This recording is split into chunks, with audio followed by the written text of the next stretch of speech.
భారతీయ సోదరులందరికీ నమస్కారం. నేను కరోనాని భారతదేశం నుంచి దూరం చేయడానికి వారం రోజుల పాటు త్రిశూల్ యాక్షన్ ప్లాన్ని రన్ చేస్తానని చెప్పేసి దాన్ని మీ అందరికీ చెప్పి చేయిస్తానని చెప్పేసి హామీ ఇచ్చి ఉన్నాను. అయితే ఇది రన్ చేయడానికి ఏకకాలంలో ఒక సమూహం అంటే ఒక ఊరు కానీ, ఒక రాష్ట్రం కానీ, లేదా ఒక దేశం కానీ యావత్తు ప్రజలందరూ సహకరించినట్లయితేనే ఇది సక్సెస్ఫుల్గా ఆ ఏరియా మొత్తాన్ని క్లెయిమ్ చేయడానికి పనికొస్తుంది.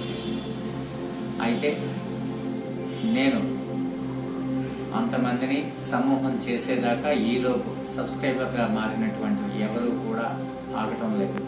అయితే ఈలోపు వాళ్ళు ఖాళీగా అనుకుంటారు. ఈ త్రిశూల్ యాక్షన్ ప్లాన్లో ఉన్నటువంటి ఒక ప్లాన్ అయినటువంటి ఎక్సర్సైజెస్ అంటే యోగా, మిగిలిన ఎక్సర్సైజెస్ తాలూకు ప్లాన్ని చెప్పబోతున్నాను. మామూలుగా త్రిశూల్లో ఉండేటువంటి 3 ప్లాన్స్ ఏంటండి అంటే 1 యోగా, 2 ఆయుర్వేదం, 3 హోమియోపతి. ఈ మూడింటిలో ఉన్నటువంటి అద్భుతమైనటువంటి విశేషాల సమాహారాన్నే మనం ఇప్పుడు త్రిశూల్ ప్లాన్లో అమలు చేయబోతున్నాం.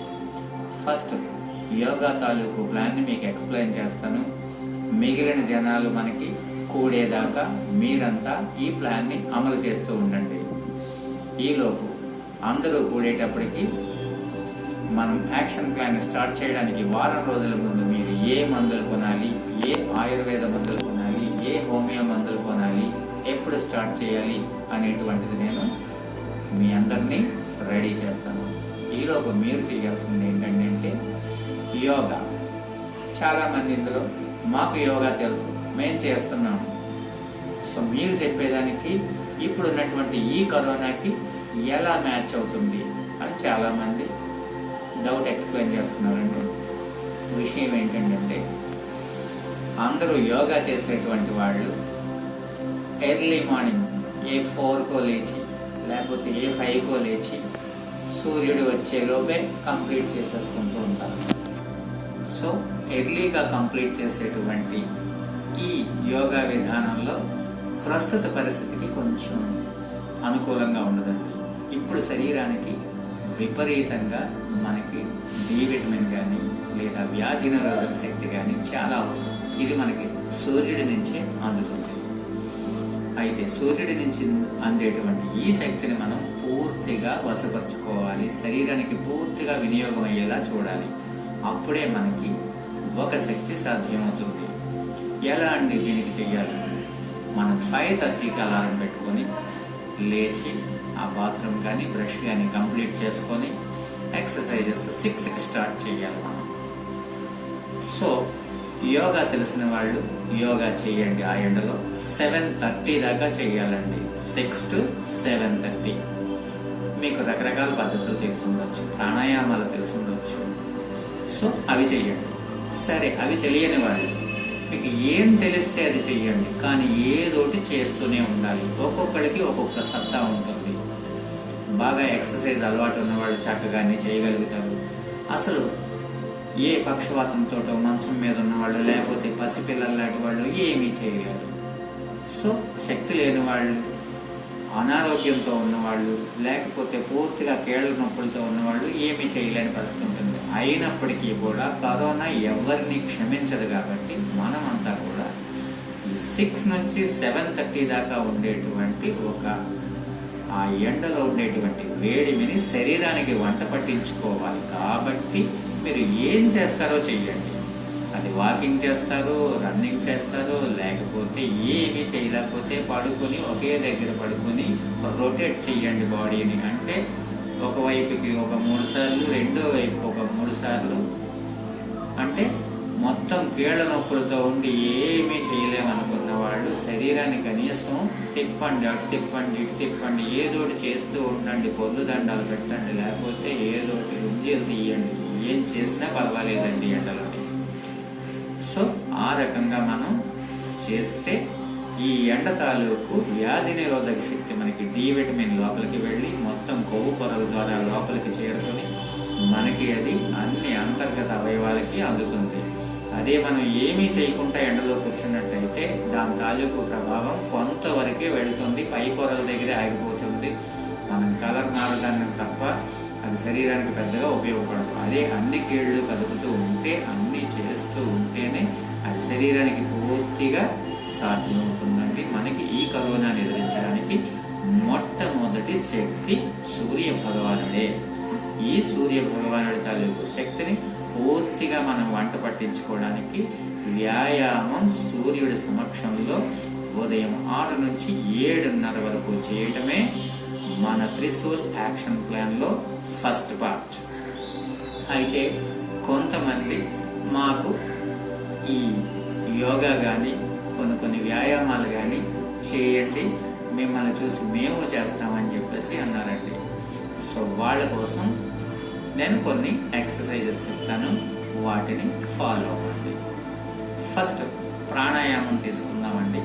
ప్రాణాయామంలో మనకి గాలి తీసుకోవటం, అలాగే గాలిని స్తంభింపచేయటం, మళ్ళీ తిరిగి వదలటం. దీన్ని ఏమంటారండి? తీసుకోవడాన్ని పూరకం అంటారు.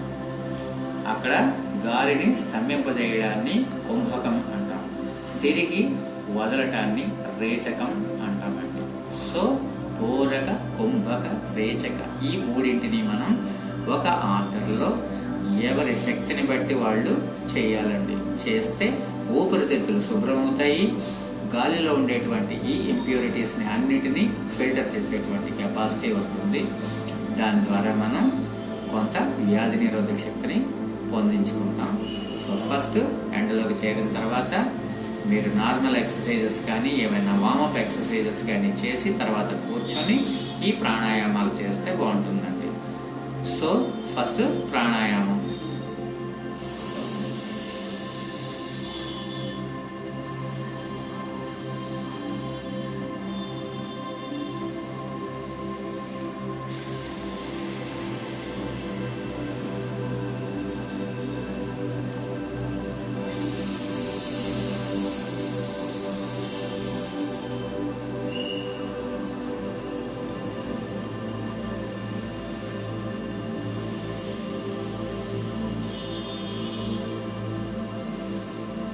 ఇలా మొదటి విధానాన్ని ఆచరించండి. రెండవది జాలాంతరబద్ధం. ఇది కూడా కుంభకం ఎక్కువగానే ఉంటుంది. At the same time thyroid problems ఇప్పుడు అందరికీ కామన్ అయిపోయాయి, వాటిని కూడా సరిచేస్తుందండి. ఇది ఎలా అంటే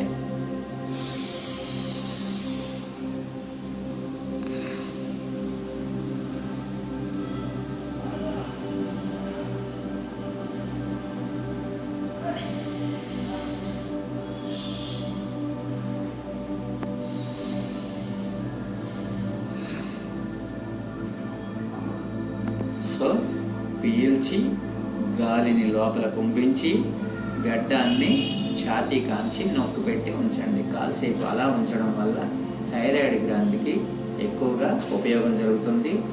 ఆడవాళ్ళు కానీ ఇప్పుడు పిల్లలు ఇంట్లో ఉండిపోతున్నారు, ఏ విధమైన ఎక్సర్సైజెస్ లేవు, వాళ్ళకి కూడా థైరాయిడ్ కాంప్లికేషన్స్ వచ్చేసి స్థూలకాయం వచ్చేస్తుంది. సో స్థూలకాయ సమస్యలు కానీ, ఆహారం సరిగా జీర్ణం అయ్యి శరీరానికి వంట పట్టకుండా ఉండడం కానీ జరుగుతుందండి.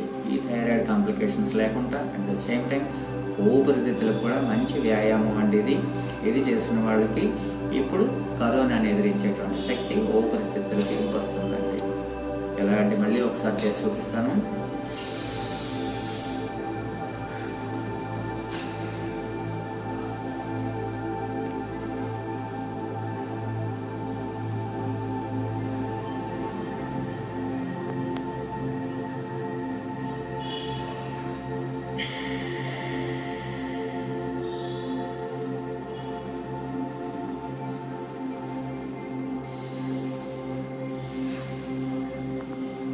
సో పీల్చి కుంభించాను, మళ్ళీ వదిలేసిన తర్వాత కూడా కాసేపు గాలిని తీసుకోకుండా ఆగానండి. ఇలా చేయడం వల్ల మరీ అతిగా చేయొద్దండి. మీ ఓపిక, మీ సామర్థ్యం ఎంతో అంతసేపే గాలిని పీల్చుకోకుండా ఆపండి. అలా ఉండడం వల్ల కనీసం ఒక 5-6 సార్లన్నా ఈ విధానాన్ని ఆచరించండి. దీనివల్ల థైరాయిడ్కి మంచిది, ఊపిరితిత్తులకు మంచిది, మీ సామర్థ్యత పెరుగుతుంది, మీ వ్యాధి నిరోధక శక్తి పెరుగుతుంది. నెక్స్ట్ ఇంకా రకరకాల విధానాలు ఉన్నాయండి. అవన్నీ మీరు ఎవరినైనా అడిగి తెలుసుకోండి, లేదా నెట్లోనే చూడండి. కనీసం నేను చెప్పినటువంటి ఈ 2 విధానాలైనా ఆచరించండి. తర్వాత మీకు ధ్యానం కూడా చేయొచ్చండి. కానీ ఇప్పుడు మనకు కావాల్సింది ధ్యానం కాదు, సో వ్యాయామం కావాలి. ఇందులోని ఆసనాల కంటే ముందు మనం స్టార్ట్ చేసేటప్పుడు బాడీ మొత్తాన్ని అందరూ చేయగలిగేటువంటి వార్మప్ ఎక్సర్సైజెస్ ఉంటాయండి. అవి నేను ఎలా అనేది చూపిస్తాను. ఈ వార్మప్ ఎక్సర్సైజెస్ మన శరీరంలో ఉన్నటువంటి అన్ని అవయవాల్ని కూడా రౌండ్గా ఫ్రంట్ అండ్ బ్యాక్ తిప్పుతామండి. ఏంటండి, ఒకసారి శరీరాన్ని ఇలా ప్రామాణికంగా తీసుకుంటే పైనుంచి వేళ్ల దగ్గర నుంచి కింద వేళ్ల దాకా కూడా మొత్తం రౌండ్గా తిప్పాలండి. ఇప్పుడు ఇలా పెట్టుకుంటాం తిప్పడానికి. సో ఫస్ట్ వేళ్ళు ఈ కేళ్ళని ఆడించండి ఇలా కాసేపు. తర్వాత ఇక్కడ మీ మంట దగ్గరికి తిప్పండి, రెస్ట్ దగ్గరికి. సో ఫ్రంట్ అండ్ బ్యాక్ ఇలా కాసేపు. తర్వాత ఇక్కడికి, సో ఇలా ఫ్రంట్ అండ్ బ్యాక్. తర్వాత ఇక్కడికి భుజాల దగ్గరికి ఫ్రంట్ అండ్ బ్యాక్. తర్వాత ఇలా బ్యాక్. తర్వాత భుజాలని పైకి ఇక్కడికి ఇలా ఫ్రంట్ అండ్ బ్యాక్. సో రౌండ్గా తిప్పాలి. తర్వాత మెడ ఇలా ఫ్రంట్ అండ్ బ్యాక్, మెడ కూడా రౌండ్గా ఇలా కాసేపు. తర్వాత చెస్ట్ ఇలా. తర్వాత ఇలా. తర్వాత ఇలా ఛాతీ దగ్గర ఉండేటువంటి మొత్తం ఎముకలు ఫ్రీ అవుతాయండి వీటి వల్ల. సో అక్కడ ఉండేటువంటి కండరాలు బరువుగా కూడా కదులుతాయి. దీనివల్ల కాస్త ఫ్రీ అవుతుంది బాడీ. ఆ తర్వాత ఇలా హ్యాండ్స్ ఇలా కాసేపు.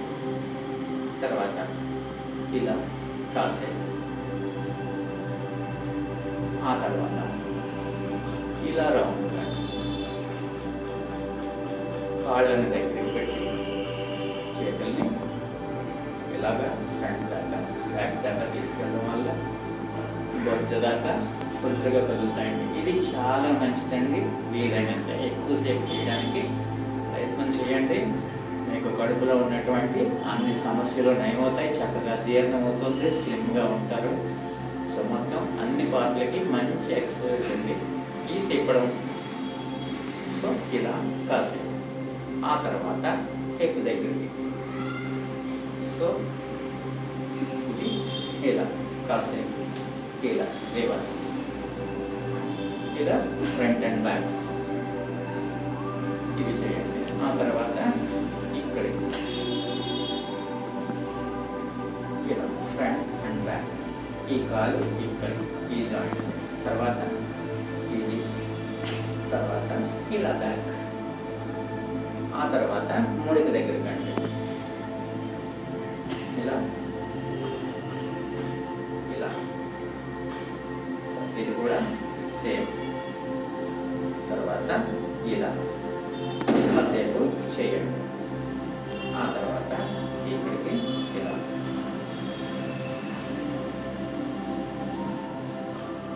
ఇలా. ఆ తర్వాత సో ఇక్కడికి పాదం దగ్గరికి. ఇది కూడా రౌండ్గా ఫ్రంట్ అండ్ బ్యాక్ తిప్పండి. కూడా బ్యాలెన్స్ వస్తుంది మనకి. అలాగే పాదం కూడా ఎక్సర్సైజ్ అవుతుంది. ఆ తర్వాత ఇలా పాదాలు పాదం అండి. తర్వాత ఇలా.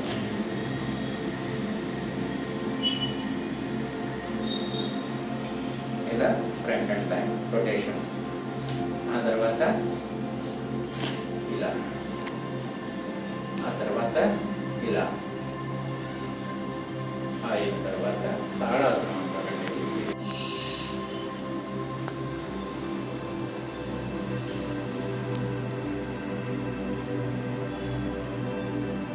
సో ఇలా కాసేపు అయిపోయింది వీడియో. ఓకేనా?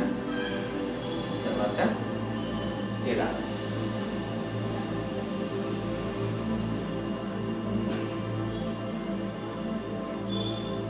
ఆ తర్వాత ఇలా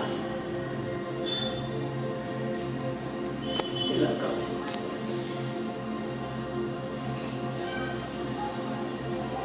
సో మినిమం ఇవి మనకి బాడీ ఫ్రీ అవ్వడానికి పనికొస్తాయండి. ఈ వార్మప్స్ మినిమం చేయండి. ఆ తర్వాత మీకు ఏమైనా సూర్య నమస్కారాలు కానీ ఇంకా వేరే ఏమైనా వస్తే అవన్నీ చేస్తే మంచిదండి. మీకు అలా ఎండ ఒంటికి వంటబడుతూ ఉంటుంది, శరీరంలో ఉన్నటువంటి అన్నీ కూడా ఫ్రీ అవుతాయి.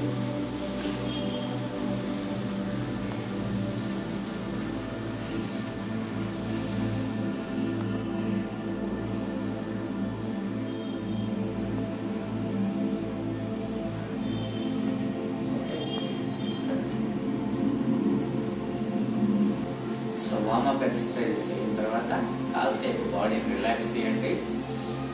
ఇప్పుడు ఇంకా మనకి సమయం ఉంటే నెక్స్ట్ కొన్ని బోర్లా పడుకునేటువంటి ఆసనాలు, మెల్లగలా పడుకునేటువంటి ఆసనాలు వేయడం ద్వారా మనకి నడుముకి సామర్థ్యం వస్తుంది.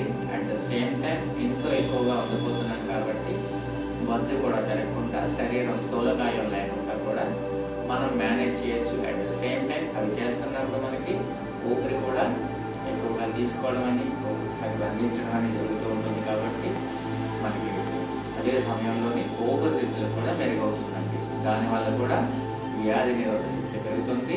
మనం ఎండలోనే ఉన్నాం కాబట్టి ఎండ కూడా శరీరం అంతా వంటబడుతూ ఉంటుంది. దానివల్ల మనకి క్రమంగా శక్తి పెరుగుతూ ఉంటుంది. సో ఇప్పుడు బోర్లా పడుకునేటువంటి ఆసనాల్ని కొన్ని నేను చూపిస్తాను, జాగ్రత్తగా చేయండి. సో భుజంగాసనం.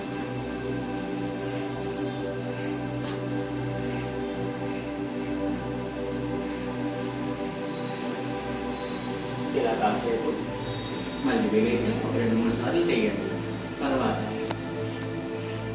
సర్పాసనం. మొత్తం శరీరం ఇక్కడ దాకా లేవాలండి, బొజ్జు మీద మాత్రమే ఉండాలి. సర్పాసనం తర్వాత కాస్త రిలాక్స్ అవ్వండి. మకరాసనంలో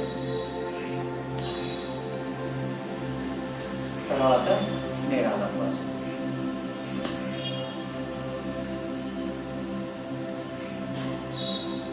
తర్వాత శలభాసనం.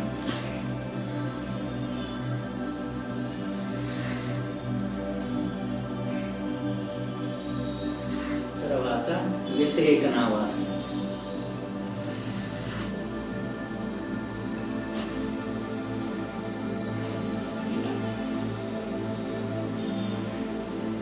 తర్వాత రిలాక్స్ మకరాసనం.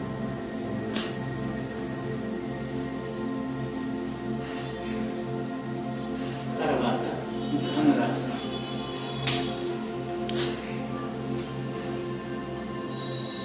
ఈ ధనురాసనం చాలా మంచిదండి. బొజ్జు పెరగకుండా ఉంటుంది. లివర్, ప్యాంక్రియాస్, జీర్ణాశయం అన్నిటికీ వ్యాయామం అవుతుంది. ఇందులో ఇంకొకటి ఉందండి, ధనురాసనంలో లోలాసనం.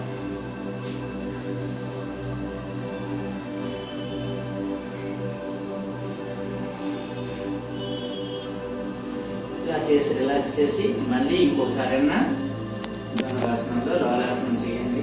దానివల్ల మీకు జీర్ణశక్తి పెరుగుతుంది, స్థూలకాయం రాకుండా ఉంటుంది. అదే టైంలోని చాలా మేలు కూడా జరుగుతుంది. వ్యాధి నిరోధక శక్తి ఉన్నతంగా పెరుగుతుంది. ధనురాసనంలో లోలాసనం వేయగలిగిన వాళ్ళంతా చెయ్యండి. లేని వాళ్ళు సులభంగా ఉండేవి ఏంటేంటి ఉన్నాయో చూసి అవి మాత్రం చెయ్యండి. ఇలా వజ్రాసనం అండి. దీనివల్ల చాలా మేలు జరుగుతుంది. ఒకటి రిలాక్సేషన్కి మధ్యలో వాడుకోవచ్చు. రెండోది ఈ ముడుకుల్లోని ఏదైనా నొప్పి లాంటిది ఉంటే క్రమంగా తగ్గిపోతుందండి వేయిగా. అలాగే మలబద్ధకం సమస్య కూడా క్లియర్ అవుతుంది.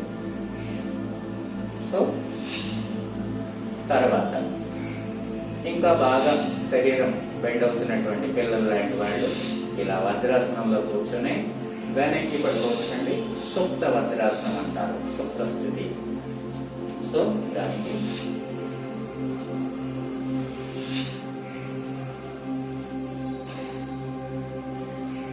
దీనివల్ల నడుముకి చాలా మేలు జరుగుతుంది. శరీరం కూడా స్థూలకాయం రాకుండా ఉంటుంది. సుప్త వజ్రాసనం చాలా మేలు చేస్తుంది. కీళ్లలో ఉండేటువంటి సమస్యలు క్రమక్రమంగా దూరం అవుతాయండి. At the same time resistance power కూడా చక్కగా పెరుగుతుంది. తర్వాత ఇలాగే ఉంది శశాంకాసనం.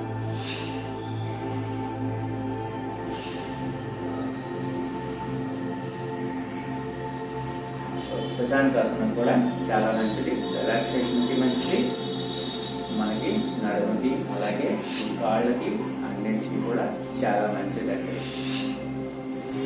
ఈ పద్మాసనంలో ఉండి మనం ధ్యానం చేయొచ్చు. ఈ పద్మాసనంలో ఉండి మనం మనశ్శాంతిని కూడా పొందవచ్చు. అయితే ఈ పద్మాసనం అందరికీ వేయడం సాధ్యం కావచ్చు, కాకపోవచ్చు. ఈ పిల్లలు లాంటి వాళ్ళు చక్కగా చేయగలుగుతారు. వాళ్ళు మాత్రం చక్కగా చెయ్యండి పద్మాసనం. సో పద్మాసనం తర్వాత ఉద్దిత పద్మాసనం కూడా చెయ్యండి. పిల్లలు లాంటి వాళ్ళు చేయండి, పెద్దలు లాంటి వాళ్ళు పెద్దగా ప్రయత్నం చేయాల్సిన పని లేదండి. ఉద్దిత పద్మాసనం అంటే పద్మాసనంలో ఉండి గాలిలోకి లేవటం చేతుల సహాయంతో ఇలా. సో ఇదొకటి. ఇలా ఉద్దిత పద్మాసనంలో ఉండి లోలాసనం కూడా చేయొచ్చండి. అది ఇలా ఊరికనే చేయొచ్చు, లెక్క పెడుతూ ఎన్నిసార్లు ఊగేమన్నది లెక్క పెడుతూ కూడా చేయొచ్చండి. చాలా మంచిదండి. ఎవరికైనా బొజ్జ ఎక్కువగా పెరిగిపోతుంది అని అంటే చెయ్యగలిగిన వాళ్ళు దీన్ని కనుక చేస్తే, అంటే ఉద్దిత పద్మాసనంలో లోలాసనం చేస్తే మీరు అర్జెంటుగా స్లిమ్ అయిపోవచ్చండి. చాలా బాగుంటుంది. నెక్స్ట్ స్లిమ్నెస్కి, డైజెషన్కి, నడుముకి, కాళ్ళకి కలిపి చక్కగా ఉపయోగపడేటువంటి వేరే ఎక్సర్సైజెస్ వెళ్ళకిలా ఉన్నవి చెప్తానండి. అవి చేయండి. స్టమక్ ఎక్సర్సైజెస్ అవి చేస్తే ఎటువంటి వాళ్ళైనా అర్జెంటుగా స్లిమ్ అయిపోవచ్చండి. అది ఇలా కాసేపు సో కాళ్ళని కొంచెం పైకెత్తి నడుములాగా పైకెత్తి ఉంచాలండి. కాసేపు అలా ఉంచాలి. ఆ తర్వాత ఇలా ఒక క్షణం ఆగండి. ఆ తర్వాత రెండవ కాలం మార్చి ఇలా కాసేపు ఆగాలి. తప్పటపా చేసేయకూడదు. సో మెల్లిగా చేసినప్పుడే దీనిలో గమ్యంతో తెలుస్తుందండి. ఇలా చేయాలి.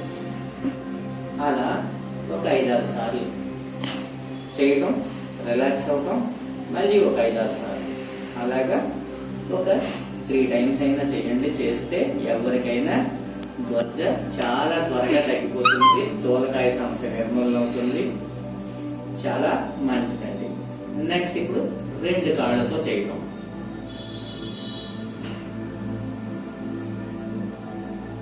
కాళ్ళు అక్కడే ఉండాలండి. కాసేపు అలా ఎత్తుకే పెట్టి ఉంచాలి, దించేయకూడదు. మళ్ళీ శరీరాన్ని కిందకి దించేయచ్చు, కానీ కాళ్ళని అలా పైకెత్తి ఉంచాలి. ఇలా అలా కూడా కాసేపు చేయండి. కడుపు పీకినట్టు అవుతుంది, నొప్పి వచ్చినట్టు అవుతుంది. రిలాక్స్ అవ్వండి. అలా బాగా నొప్పి వస్తే పొట్ట దృఢంగా మారుతాయి కండరాలు అనేవి. మీకు నడుముకి మంచిది, పొట్టకి మంచిది. అయితే ఇది చేసిన తర్వాత పొట్ట నొప్పి పెట్టినట్టు అయితే దాన్ని తగ్గించుకోవడానికి మనం పవన ముక్తాసనం వేయాలండి. ఇలా దగ్గరికి నొక్కుని ఇలా చేస్తే అప్పటి వరకు వచ్చిన నొప్పులన్నీ తగ్గిపోతాయి. పవనముక్తాసనం. తర్వాత నావాసనం.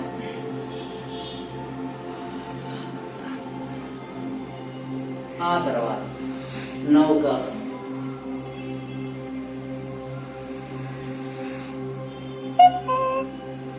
ఇలా చేయొచ్చండి.